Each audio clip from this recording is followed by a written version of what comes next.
Hey guys, Danny Johnson here, and just wanted to point something out about gauge cluster bezels. So this is my parts bin here. I have some really cool extra spare parts like terminator rods, windshield wipers, pulley bridge, that kind of thing. And in here, I have a 0304 Terminator gauge cluster. So these are really cool, getting harder to find.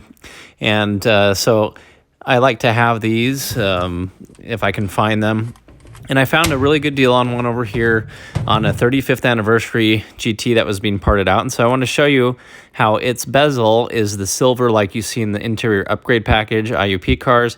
And it does say 35th anniversary on it right here. So this was just something cool to pick up. But I wanted to point that out, how it is silver.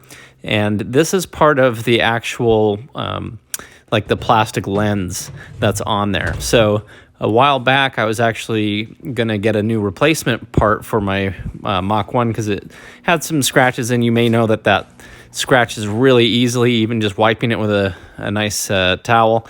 And so I took it out and bought a new one, but when the new one came, I realized that's where it was black, and so it would be losing that silver background if I were to put a new gauge cluster bezel in it.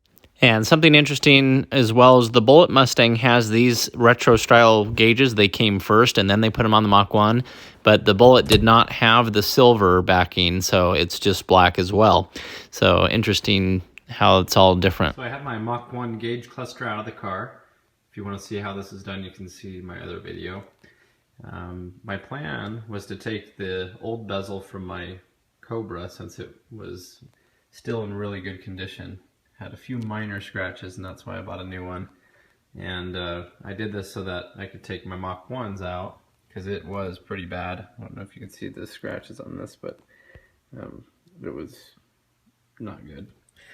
But as you can tell, this has the Mach 1's IUP, or interior upgrade package, bezel that goes a different color. It's like a silver gray color, and this one's black. And something else to point out is the trim piece for these ones for 99 and 2000 have the defrost cut out, since it was later moved down by the shifter, and that would be cool to add like a line lock or something there. So having the cutout for this bezel is also kind of a cool thing that you can do to swap over and put the other one in your car and use that button. I think that'd be cool someday. And just to show you some other parts that we got, we picked up this honeycomb paneling across the back. It's 3 different pieces. It's held on by double-sided sticky tape. The middle one's basically just cracked when I tried to take it off. It's on there so good. And I did want to mention something about the side ones. So the 35th anniversary GTs came with this honeycomb, and on the back here you can see the part numbers, and there's some tabs for it to line up. You can also see where the double-sided sticky tape went all the way around it. But removing it, there was another screw, and basically you can see these were also casted in 1998 and 1999, so that's kind of cool to see. But anyway, you can see at the very bottom here, right on the back side where the badge is, where it's cracked, you would have to remove the badge and then take out the screw that holds this panel on. So it didn't really, you know, I didn't want to break it. Unfortunately, it broke when I pulled it off.